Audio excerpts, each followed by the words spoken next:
The Social Climber. Chapter 1.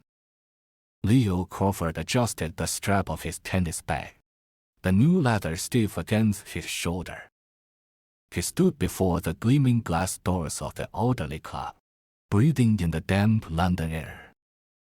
This was his new beginning, a place where the members, he'd been assured, were exclusively wealthy and well-connected. The club manager, a man named Davis with impeccably groomed hair and a reserved manner, had been impressed by Leo's resume flawless technique, extensive coaching experience, and most importantly, a stated lack of interest in the professional circuit. Stability and focus are more valued here than raw, restless talent, Davis had said, a subtle emphasis on the word restless. Many skilled coaches are always dreaming of Wimbledon, their minds elsewhere. A man like you, who seems settled in his ambitions, is a rarity. Leo had merely nodded. The professional tour, it was a grueling gamble, a massive investment of time and money with success hinging on too many variables: form, injury, pure chance. He had his own philosophy why leave his feet to the unpredictable bounce of a ball when he could find a more reliable ladder to climb. He rented a flat in Chelsea. The estate agent had been blunt. The location, the finish. It commands a premium. But an address like this, Mr. Crawford, is a statement in itself. Leo understood. The rent was a heavy weight in his budget, but he signed the contract. Some investments were necessary facades. The coaching was monotonous but paid well. In his spare time, he attempted to read Dostoevsky's Crime and Punishment, but found the prose dense and sleep-inducing after a few pages. He swiftly replaced it with a Cambridge guide to the same novel, complete with summaries and critical analysis. It was less about literature and more about acquiring the keys to a certain kind of conversation. One afternoon, Davis introduced him to a new client, Julian Winslow, a scion of old money. Julian hadn't played tennis in years, a casual, just need to get some exercise. Leo could see that Julian, like his sister, Clara, who also dabbled infrequently, didn't possess a genuine passion for the sport. It was merely another accessory, a social requisite for people of their standing. After a session, they had drinks on the chairs. Julian casually asked for Leo's opinion on a prominent player. Leo's answer was diplomatic, carefully balanced. Even when Julian pressed for a personal preference, Leo smoothly deflected. This polished evasiveness was his second nature, a protective shell. When the bill came, Leo's hand moved for his wallet, a practiced gesture. Julian stopped him with a wave, his smile pleasant but firm, establishing an unbreachable boundary. Next time, Leo said, the words feeling hollow even to him. He knew there likely wouldn't be a next time, not one where he paid. He steered the conversation towards music, mentioning his love for opera. Julian's eyebrows raised slightly. Opera, like tennis, occupied a rarefied sphere, expensive tickets, an acquired taste. For a man like Leo, a mere coach, to profess a love for it was unusual, noteworthy.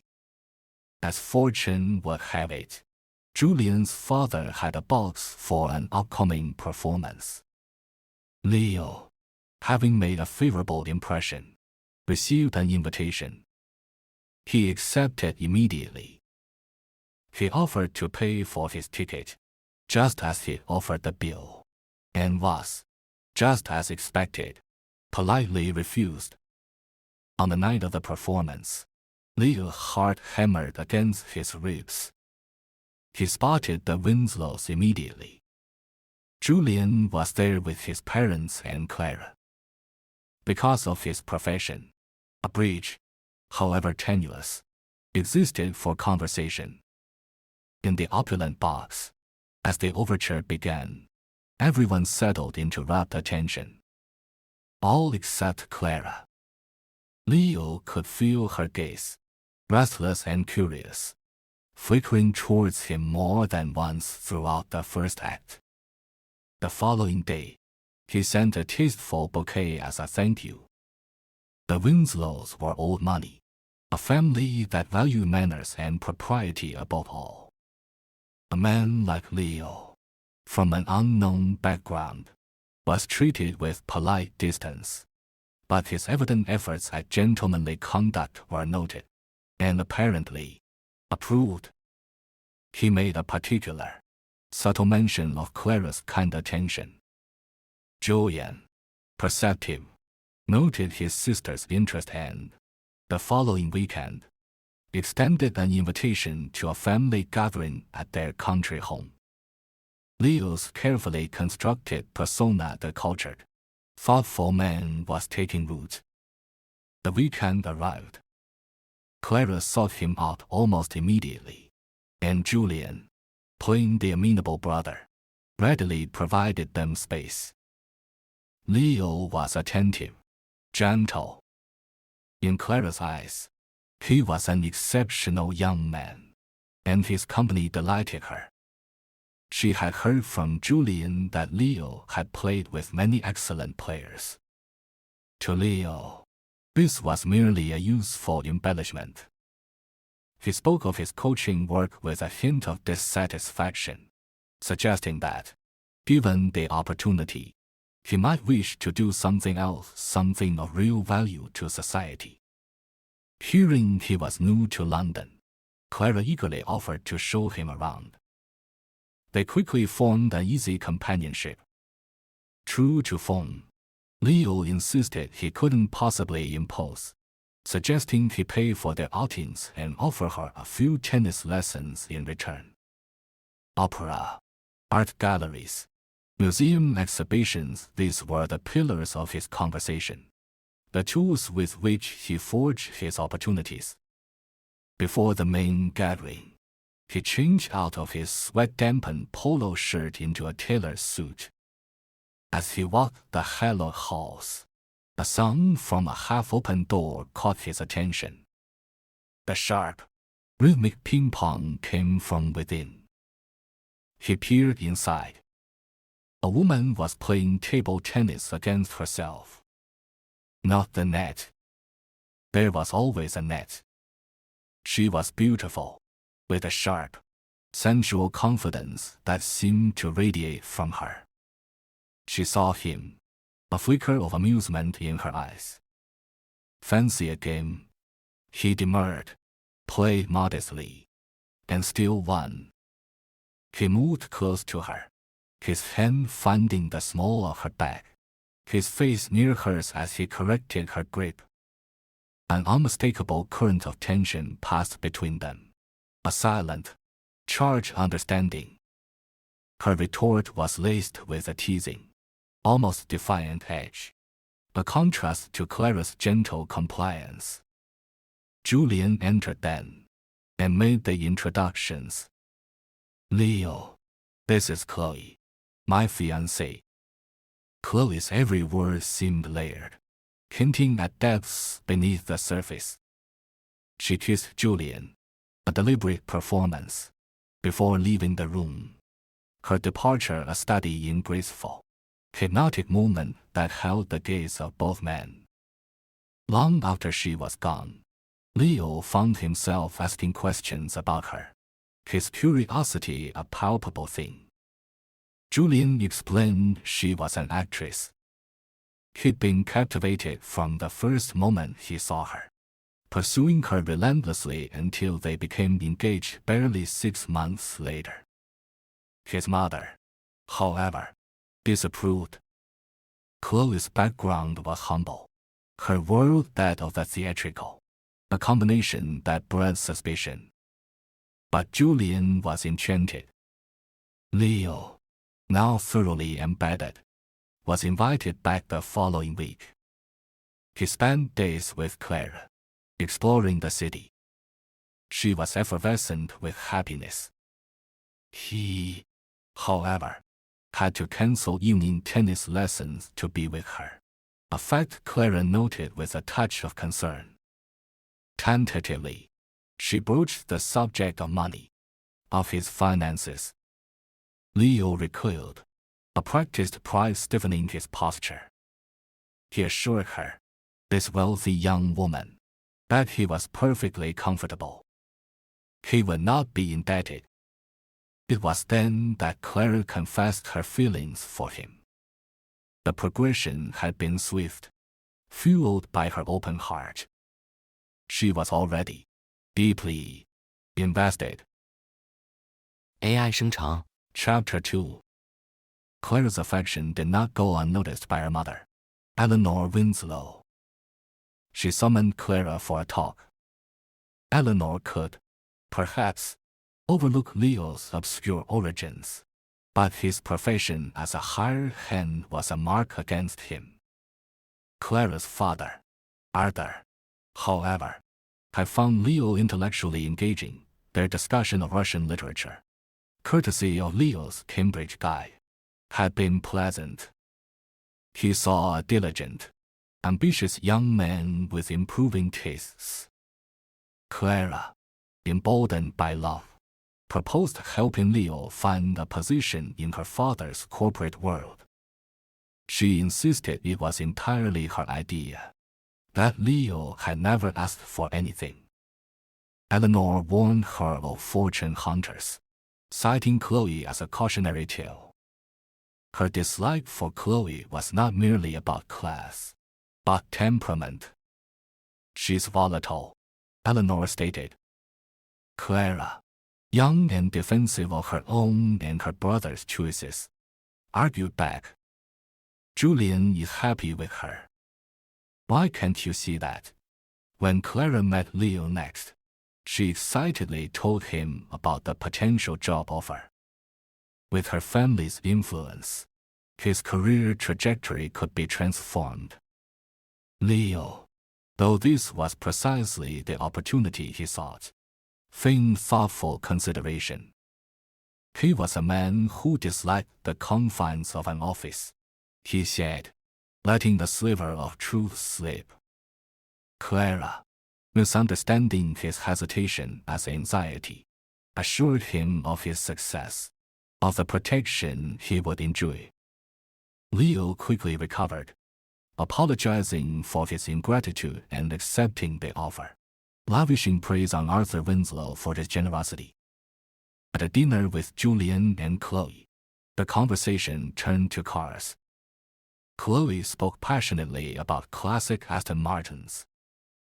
It was here Leo deviated from his usual non-committal script.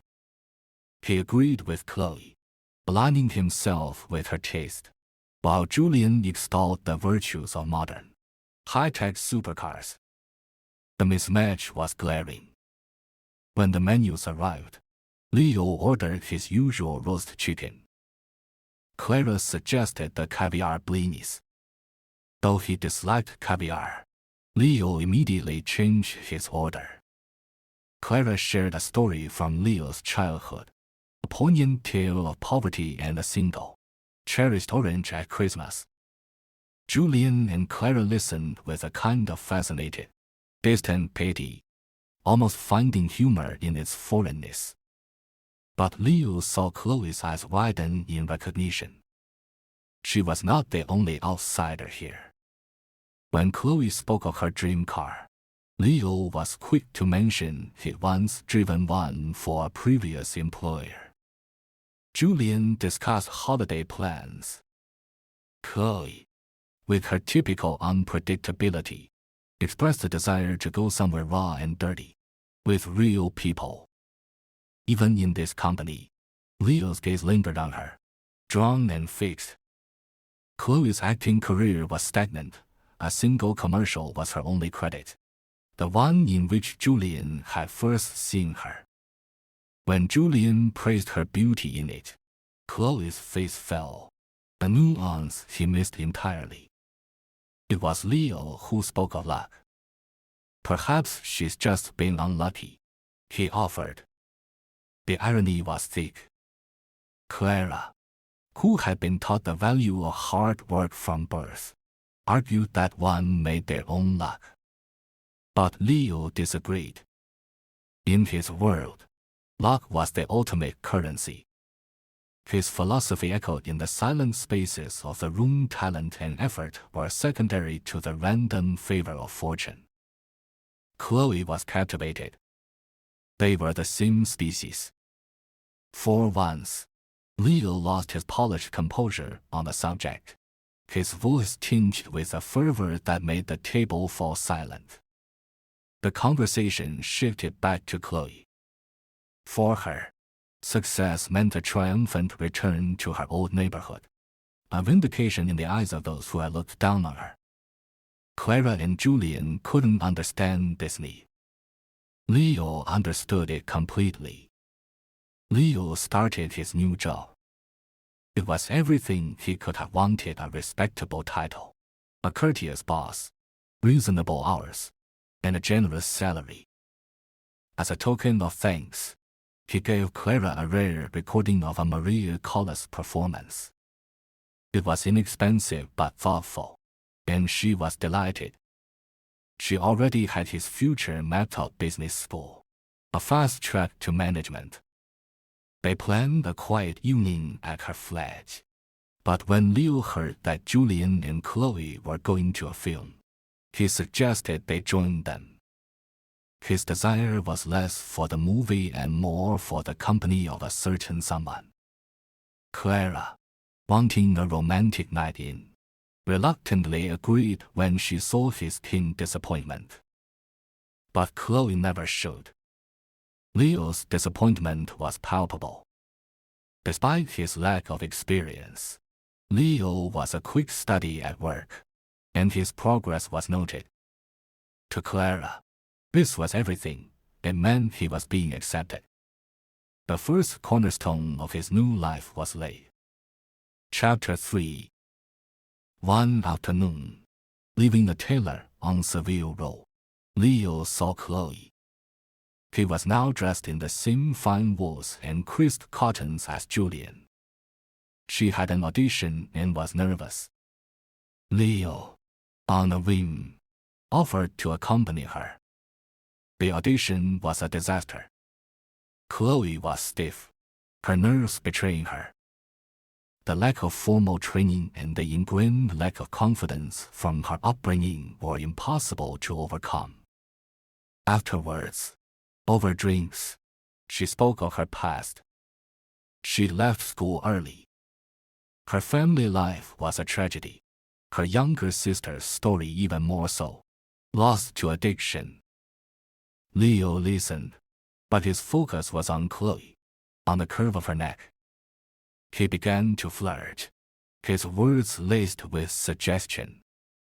Chloe, a master of the art herself, didn't take the bait. She was lost in her own story.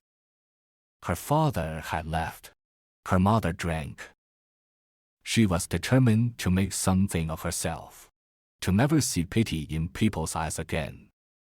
All she had was her beauty. So, she chose acting. It hadn't worked. Then she met Julian. He was handsome, she said, when asked why she accepted him. But the unspoken truth hung between them. Leo asked about Clara. He hesitated, then described her as kind and considerate. Not beautiful, not his soulmate, not loved, just youthful. Chloe's expression was a mirror, reflecting his own ambition and calculation back at him.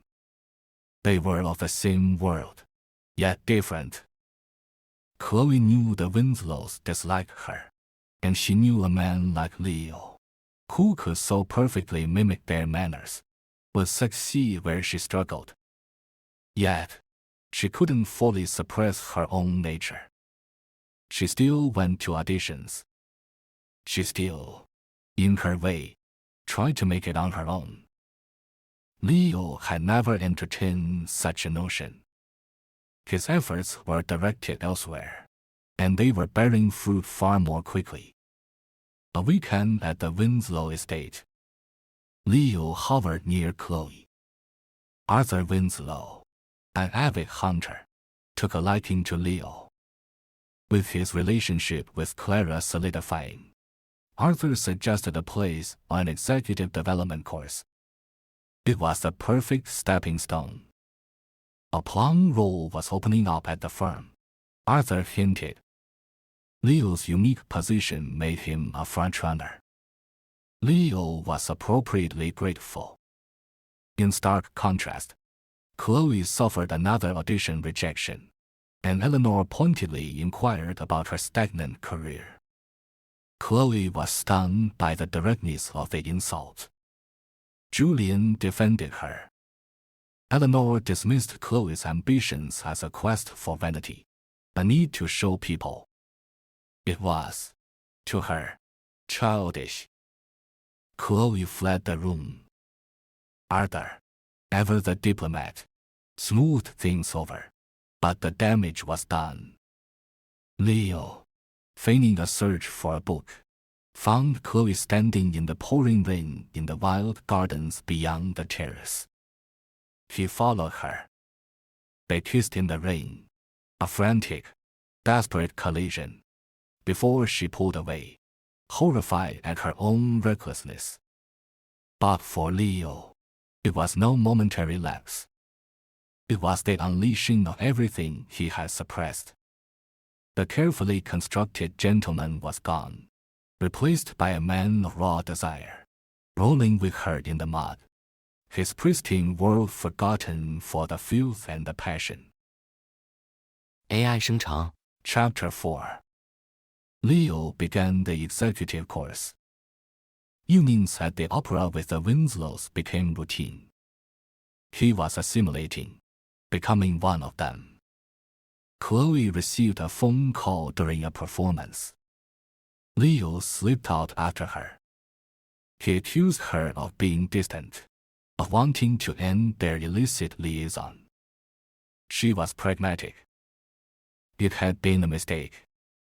Exposure would ruin them both. Leo wouldn't hear of it. His self-control, so rigid in every other aspect of his life, dissolved where Chloe was concerned. His arguments always circled back to the physical, the addictive nature of their affair. Soon, Leo had a company car and a driver. He ran into an old tennis rival on the street, a man still grinding away on the challenger circuit. The friend lamented that Leo had given up the game, that he had real talent. Leo felt no regret. His path had been wiser. He exchanged numbers, a hollow gesture. His performance was rewarded. Even Eleanor began to warm to him, nudging Clara towards marriage. Leo, seizing the moment, proposed. Only through marriage would his gains be secured. Arthur, a doting father, gave his blessing. Leo had won. But he felt no triumph. At that moment, in a nearby storage room with a transparent door, Julian and Chloe were locked together. Leo watched, unable to look away. Chloe's wild, reckless nature, the very thing that repelled Eleanor, was what made her irresistible. The sight left Leo seething. He and Clara married. Arthur gifted them a stunning, modern glass house overlooking the Thames. Leo, who suffered from a severe fear of heights, was unnerved by the endless transparent walls. He confessed it to Clara. She was astonished. He worked in a skyscraper. How had he hidden it so well? Children were next on Clara's list. Leo showed little enthusiasm, but for Clara, it was the natural progression. One child wouldn't be enough. Playing tennis with Julian one day, their relationship now that of brothers-in-law. Leo's tone was different, more familiar, almost condescending. Julian confided that he and Chloe had parted ways. She had been a dazzling, exciting interlude, but ultimately, they were from different worlds. The fundamental incompatibilities had proven too vast. Chloe had left London. Leo's mind began to race. He had married Clara while secretly craving Chloe. Now he was married, and the object of his desire was, theoretically, available. Nothing in his character suggested he would be deterred by vows. He tried to find her, but she had vanished. He grew weary of Clara's attempts at intimacy. Julian married a suitable, approved woman who was soon pregnant. Clara, unable to conceive, became obsessed, trying every medical avenue, then turning to mystics and spiritualists. Leo continued his daily torment in the glass-walled office, his acrophobia a constant. Silent scream he endured minute by minute. At the gallery opening with Clara, Leo saw Chloe. He excused himself and followed, finally cornering her. He professed his concern, his longing, and demanded her number. Chloe saw right through him. She initially refused, but Leo persisted. Perhaps it was loneliness, or the sting of seeing her former fiancé settled and happy, but she finally relented. Clara found them. She was surprised but polite. Tom was married with a child now. A friend whisked Clara away. Chloe, her life clearly emptier, finally gave Leo her number. The affair reignited. In Chloe's modest rented flat, the sex was passionate, a world away from the dutiful procreation attempts with Clara. Afterwards, Leo, lying in her bed, praised the charm of her apartment, a hollow compliment that only highlighted the chasm between her life and the luxury he now enjoyed. He rushed home. Clara was waiting, eager to discuss their latest fertility treatment. Leo showed no interest. His trysts with Chloe became a regular fixture. He would skip important meetings to be with her. They ran into one of Clara's friends on the street. The friend mentioned seeing Leo in this very neighborhood recently. Leo flatly denied it. The trusting Clara never doubted him. During a lunch, Chloe, despondent over another failed audition, received no comfort from Leo, only empty platitudes about perseverance. She knew it was hopeless. He would never leave his wife. But Leo spun a fantasy. Clara was dull, his marriage a cage, and Chloe was his true love. He promised her a future. Chloe, against her better judgment, wanted to believe him. Chapter 5. At a family Christmas gathering, Leo slipped away to call Chloe. His work began to suffer, but Arthur's influence easily rectified the situation. He was living two lives, consuming the benefits of both. The family planned a spring holiday in Greece. Leo was now living a life he had once only dreamed of. Clara was still not pregnant. A call came through to the villa in Greece. It was Chloe. Leo lied, saying he was at the office. Clara was confused. That evening at dinner, Chloe called the villa landline directly. Leo's composure shattered. His entire carefully built edifice was threatened. Chloe was pregnant. He fabricated a work crisis and flew back to London. He met her in her flat. Instead of concern, he was furious. He blamed her. This was a mess. He demanded she get an abortion. She refused. She had one before, and another with Julian. A third was unthinkable. She wanted to keep it. Leo was aghast. He offered her money, support, anything, so long as she dealt with it alone. Chloe, who had tried to end things before he had filled her head with promises, was now desperate. Her youth was fading, her prospects dim. She would not let him go so easily. Clara noticed his agitation. Her feminine intuition suspected another woman. Leo, too cowardly to admit the truth, blamed the stress of their infertility. The ever-loyal Clara blamed herself, apologizing for pressuring him. She even suggested they stop trying. Leo sought out his old tennis friend. He unburdened himself, not about love, but about the inconvenience. Chloe was that woman, a problem that offered him nothing. The friend was puzzled. Leo had a good job, experience. He could leave the Winslow empire and still have a comfortable life. The notion was alien to Leo. He had never planned to stand on his own.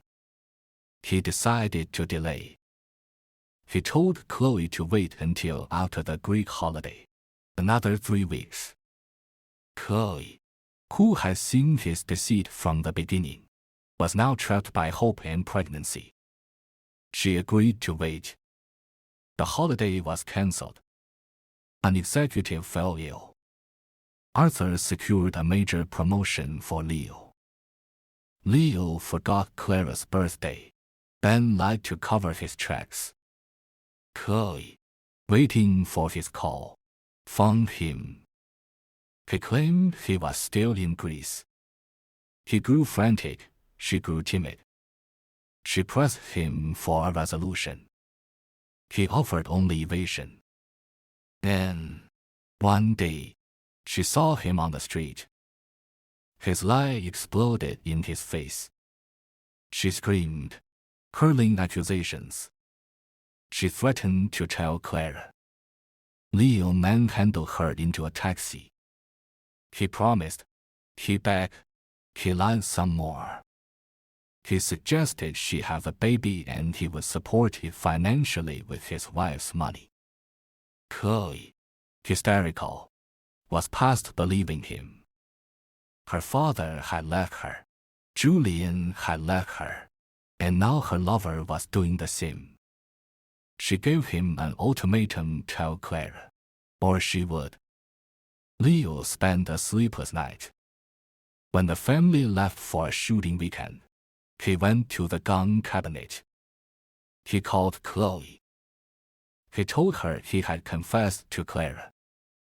He would meet her at her flat that evening. She was elated, pushing aside her doubts. She canceled her plans. Leo took his tennis bag to work. Everyone assumed he was playing after hours. He went to Chloe's building and knocked on her neighbor's door, an elderly, a woman he and Chloe had once met. The woman let him in. While she was in another room getting her medication, Leo assembled the hunting rifle. He shot her. He ransacked the apartment, stealing cash and her prescription pills, making it look like a robbery. He took her watch and wedding ring. He timed it perfectly. Clara would be arriving home soon. He waited by Chloe's door. Chloe arrived, her face alight with hope. She found not a lover ready to elope, but the cold barrel of a gun. Leo met Clara at the theater, a man unraveling. AI 生成 Chapter 6 The police found the two bodies. Their theory: the neighbor was killed by an addict for her medication, and Chloe was an unfortunate witness who was silenced. Bad luck.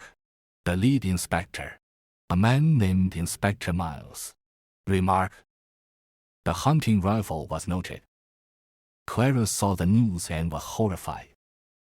Eleanor, for all her dislike of Chloe, was genuinely saddened. The murder weapon was back in the Winslow country house, hidden in Leo's tennis bag. He returned it silently. 2 lives and an unborn child erased. Leo and Clara were finally, miraculously, expecting a child. The irony was a poison in Leo's veins. The police called. They had Chloe's diary. Leo went to the river and threw the stolen items from the neighbor's flat into the dark water. As he turned, he felt something in his pocket. The neighbor's ring. He threw it with all his might towards the river. It was the match point of his life.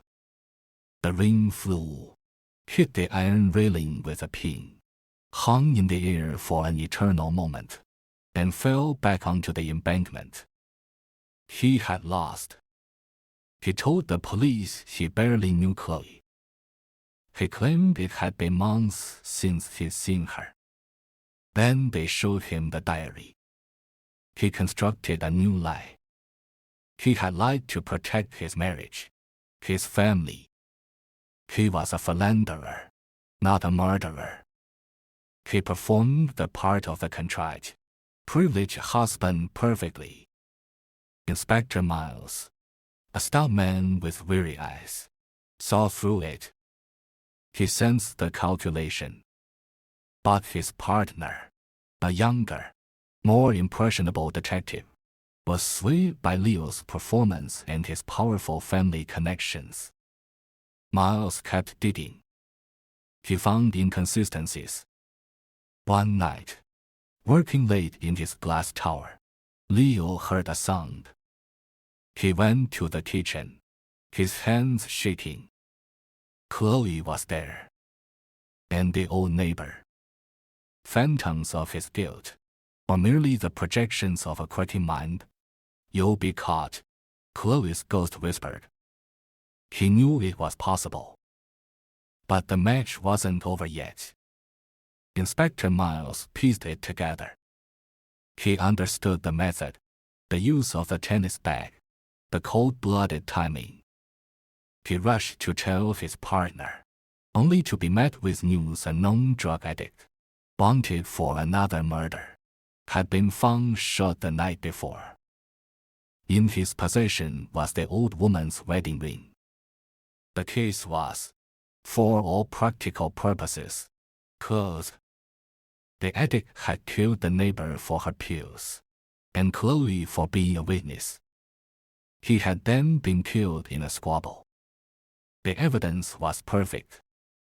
Miles was speechless. He knew the truth, but who would believe such a staggering coincidence? Who would believe a man like Leo Crawford could be so impossibly, damningly lucky? The ball had hit the net court, and by a cruel twist of fate, had bounced over. God had made his choice. Clara had her child. A son, swaddled in privilege, his future assured. Tom held the baby, wishing him all the luck in the world. Leo stood apart, a specter at the feast. He had everything he had ever schemed for. But as he looked at his son, all he could see was the ghost of the child he had murdered. He would lie with this secret, this rotting core inside his golden life, forever. He had won his match. But the victory was a sentence to a life of silent, luxurious hell. AI 生成